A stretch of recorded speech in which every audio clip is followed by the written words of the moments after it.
Friends, welcome to E classes. आज मैं आपको बताऊंगा रिप्रोडक्टिव हेल्थ के बारे में, जो हमारा पार्ट नंबर 4 है। आप बाकी पार्ट के लिए प्लेलिस्ट जा सकते हैं, मैं आई बटन पे प्रोवाइड करा दूंगा। ठीक है, तो रिप्रोडक्टिव हेल्थ का मतलब क्या होता है कि वो पूरा प्रॉपर ठीक हो। कौन कौन से एस्पेक्ट्स हैं? Physical, social and behaviour. ठीक है, तो अब आपको ये समझना होगा कॉन्ट्रासेप्शंस। कॉन्ट्रासेप्शन क्या है? जब प्रेगनेंसी होती है, ठीक है, प्रेगनेंसी से अगर कोई बंदा चाहता है कि वो प्रेगनेंस ना हो, उस टाइम पे वो बेबी नहीं चाहते, तो अनवांटेड प्रेगनेंसी हो गई, तो उससे कैसे कैसे बच सकते हैं, या उसे प्रेगनेंसी उस टाइम पे नहीं चाहिए तो कैसे बचा जा सकता है, कौन कौन से मेथड होते हैं वो समझते हैं। तो इस प्रोसेस को कहते हैं, जब प्रेगनेंसी नहीं चाहिए होती है, कॉन्ट्रासेप्शन। ठीक है, तो मेथड ऑफ कॉन्ट्रासेप्शन में क्या क्या है? फिजिकल बैरियर है, और फिजिकल बैरियर का मतलब होता है कि जो स्पर्म होते हैं मेल के, फीमेल के ओवम से फर्टिलाइज ना हो, यानी ये दोनों मिले ना। ठीक है, इनके बीच में कोई ना कोई बैरियर लगा दें। तो वो बैरियर क्या होता है? वो बैरियर होते हैं जैसे कॉन्डम यूज़ करते हैं, डायफ्राम यूज़ करते हैं, और सर्विकल कैप्स यूज़ किए जाते हैं। यहाँ से क्या होता है, ये जो कॉन्डम्स होते हैं मेल के, ठीक है, इसको क्या करा जाता है, यहाँ पे इसको कट किया जाता है। ठीक है, कट करने के बाद फिर इसको बांध दिया जाता है, सर्जरी कर दी जाती है इसकी।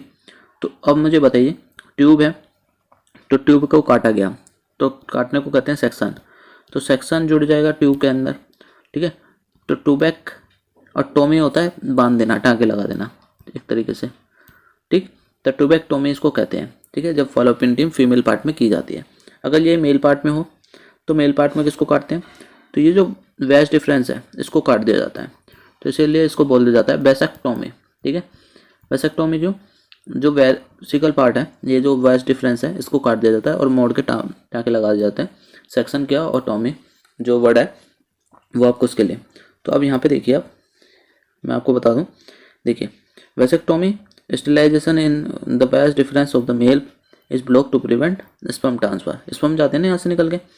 ठीक है, जैसा कि आपको पता है, यहाँ से स्पर्म निकलते हैं, यहाँ से प्रोड्यूस होते हैं, इससे जाते हैं, जैसा मैंने बताया पिछली वीडियो में, आप जाके चेक कर सकते हैं। ठीक है, और यहाँ से क्या निकलते हैं? ओवम निकलते हैं, यहाँ से जाते हैं, तो ये भी ऐसे ब्लॉक कर देंगे। ठीक है, tubectomy the fallopian tube of a female is block to prevent egg. Next process आता है आपका केमिकल मेथड। तो मैं इसको क्लियर कर दूँ यहाँ से थोड़ा सा, और केमिकल मेथड समझ लो। केमिकल मेथड क्या है? इसके अंदर केमिकल का यूज़ किया जाता है, यानी जो आपके हार्मोन है उनको रेगुलेट किया जाता है। ठीक है, तो हार्मोन से रेगुलेट होने के बाद जो एग प्रोड्यूस करती है ह्यूमन के अंदर, उसकी पोजीशन जो होती है वो कम ज़्यादा कर दी जाती है, मतलब एग को वहीं पे ख़त्म कर दिया जाता है। ठीक है, हार्मोनल चेंजेस करने के बाद। तो इसके कुछ साइड इफ़ेक्ट भी हो सकते हैं।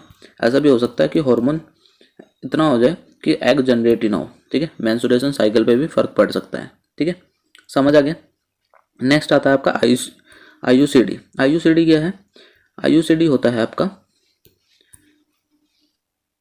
एक मिनट क्लियर कर लेता हूँ मैं इसे, समझाते हैं फिर। तो आईयूसीडी क्या है? आई का मतलब इंट्रा, यू का मतलब यूट्रेन, ठीक है, सी का मतलब contraceptive, and D for device.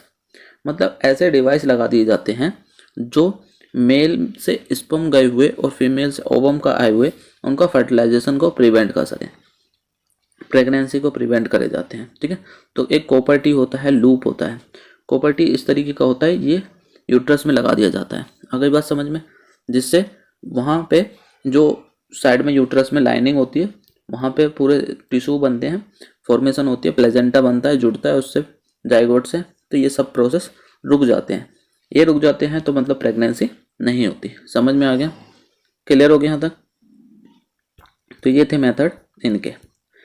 अब मान लो आपने ये समझा कि प्रेगनेंसी हो रही है। ठीक है, तो पहले क्या होता था, प्रेगनेंसी होती थी, अगर वो गर्ल चाइल्ड होता था तो उसको मार दिया जाता था पहले ही। ठीक है, तो प्री डिटर्मिनाइन कर देते थे सेक्स को, तो जो कि अब बंद है। ठीक है, सेक्स डिटर्मिनेशन पहले ही वो बंद कर रखा है। ठीक, इसलिए बंद कर रखा है, ये आपका अगेंस्ट है। वो नहीं चाहते कि जो सेक्स रेशियो है वो चेंज हो, मतलब फीमेल को पहले ही मार देते थे, 40 कर देते थे। 40 का मतलब जो बेबी आपके यूट्रस में है, ठीक है, साइड मतलब उसको मारना, किल करना। तो 40 जो फीटस होता है उसको ही मार देते थे। ठीक है, फीटस को मार देना। ठीक, तो ये इससे क्या हुआ कि जो मेल पार्ट है, मेल जो लोग हैं वो ज़्यादा हो गए एज़ कम्पेयर टू फीमेल, ठीक है। तो ये कहलाता है, इसको हेल्दी सोसाइटी बनाने के लिए मेल एंड फीमेल का रेशियो सेम होना चाहिए, 1:1 होना चाहिए, ठीक है। जितने मेल होंगे उतने ही फीमेल होने चाहिए। सेकेंड थिंग, डिसीज़ कौन कौन सी होती हैं? तो सेक्सुअली ट्रांसमिटेड डिसीज़ होती हैं एसटीडीज़, जिसमें कि हम 2 टाइप की डिसीज़ पढ़ते हैं, वायरल एंड बैक्टीरियल। वायरल के अंदर आपका आता है HIV एड्स, ठीक है। HIV यानी ह्यूमन इम्यूनो वायरस, ठीक है। एड्स है एक्वायर्ड इम्यूनो डिफिशियंसी सिंड्रोम, ठीक है। इनकी फुल फॉर्म आपने ध्यान से सुननी है और लिख देनी है, जिससे कि आपको याद हो, पूछ सकता है तो बता देंगे, ठीक है। बैक्टीरियल डिसीज में कौन कौन से है? तो बैक्टीरियस में है सिफिलिस एंड गोनोरिया, ठीक है। कोई भी आपको डाउट हो तो कमेंट बॉक्स में टाइप करें। आज के लिए इतना ही, थैंक यू।